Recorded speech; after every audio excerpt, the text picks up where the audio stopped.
On est au jardin des fraternités ouvrières, en Belgique. C'est où Daniel? C'est dans quelle ville? Moucron. À Moucron. Hier de plattegrond. Donc voilà le plan. 5000, combien il a dit? 5000 variétés d'arbres? Dans le jardin. 2050 variétés d'arbres et 5000 variétés de légumes. Ouais, c'est ça. Donc là on voit que la végétation est très dense. Luxuriante. Un néflier du Japon, des pommiers, une vigne qui court. Dans ce jardin, depuis 40 ans, aucun produit insecticide ou fongicide n'a été utilisé. Aucun fertilisant de synthèse. Une des plus hautes. Aucun arrosage. Aucun arrosage lors des repiquements de toutes les plantes. Tu te rends compte? C'est repiqué à sec. Bon, en même temps, on est en Belgique. Hein. Ben, Ça passe pas partout.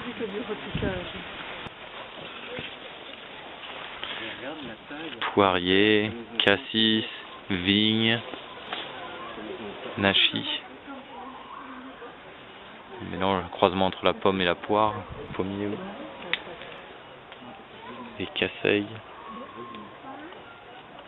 Je suis en train de marcher sur des pêches. Daron sans épines.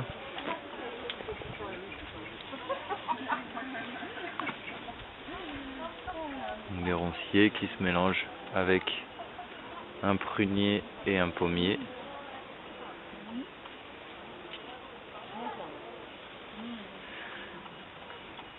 Encore des groseilles et des cassis, un figuier. J'ai à peine avancé de 10 mètres.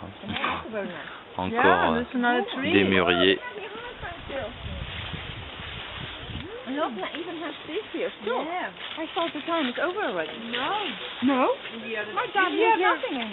Donc là on voit que les mûriers sont très productifs.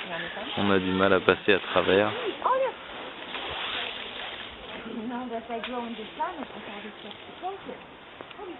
Donc le principe ici en fait c'est de tailler les arbres. Là on voit que le pommier part vraiment en tétard, enfin part en buisson. Le principe pour arriver à cette densité de végétation, c'est qu'il faut empêcher la canopée de se former. Donc il faut tailler régulièrement, enfin tous les ans ou tous les 2 ans, les arbres de haute tige de façon à ce qu'ils ne fassent pas trop d'ombre et que ça puisse éclairer la végétation en dessous. Donc là un morus, un mûrier, un arbre à mûr. Canne de Provence dont le rhizome est comestible. Pommier, poirier. La réserve de tuteur ici.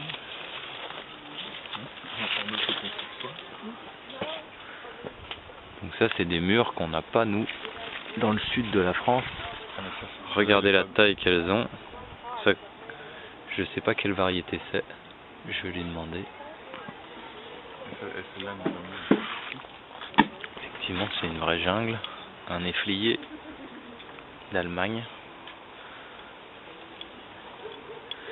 Donc c'est un fruit ça qu'on mange après les gelées, quand il est blette. Et ça a le goût de compote de poire. Donc là une vigne avec des pépins, des raisins dont la forme sont hallucinants. J'ai jamais vu ça.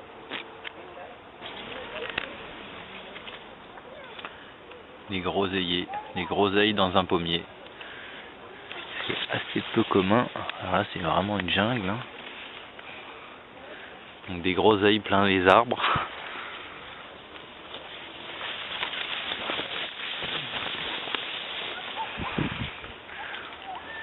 Là des groseilliers blancs qui montent jusqu'à 2 mètres 50, même quasiment 3 mètres. Là on voit en fait que le sol est dallé.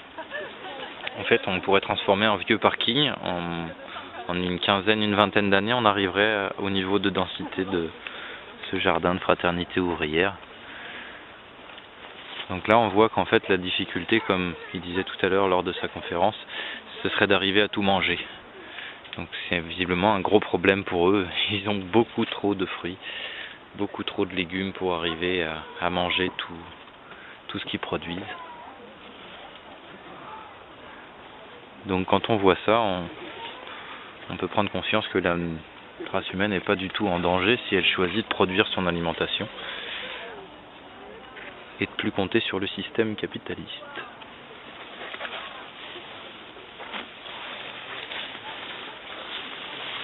Des framboisiers, des figues. Donc on peut voir qu'en Belgique,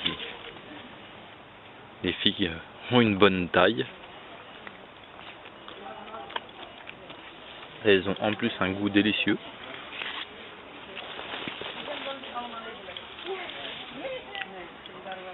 Et encore partout des groseilles dans un qui doit être un pommier. Ici une serre à tomates dont ils ont déjà récolté de nombreux kilos de tomates.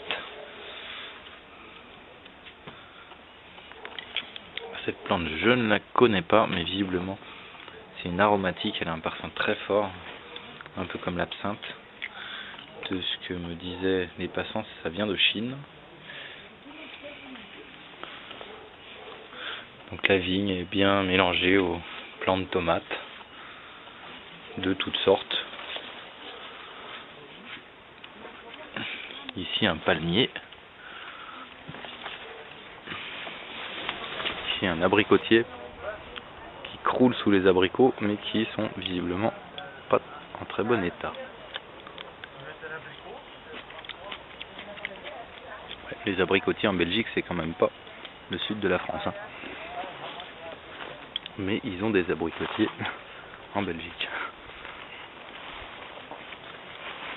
Encore des cassis.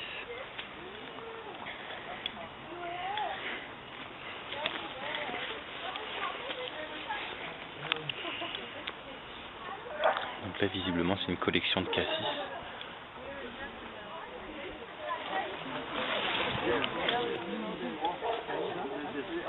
Donc encore de la ronce sans épines partout.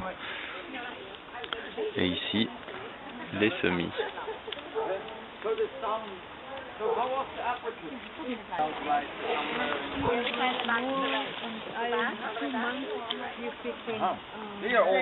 Des haricots, des choux.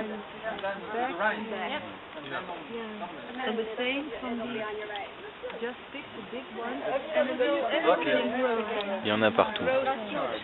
Alors ça c'est une variété de haricots très intéressant, ça s'appelle haricot orteil de prêcheur. Donc comme on peut voir, c'est une super plante liane qui peut pousser à peu près, enfin tout dépend de la zone où elle pousse, mais ça peut monter jusqu'à 6-7 mètres sans problème. Ça fait des haricots de cette taille là. Et qui peuvent s'allonger en fonction du biotope où elle est. Là on en voit un beaucoup plus gros, donc ça fait des gousses comme les fèves. Ça apporte de l'azote dans le sol. C'est un haricot vivace, quasiment le seul qui est vivace, qui repousse spontanément. Et le haricot sur pied peut résister à -15 en restant sur pied. Par contre, la racine, elle, ne supporte pas les gelées en dessous de -5. Donc vraiment une super plante liane, très très intéressante en permaculture.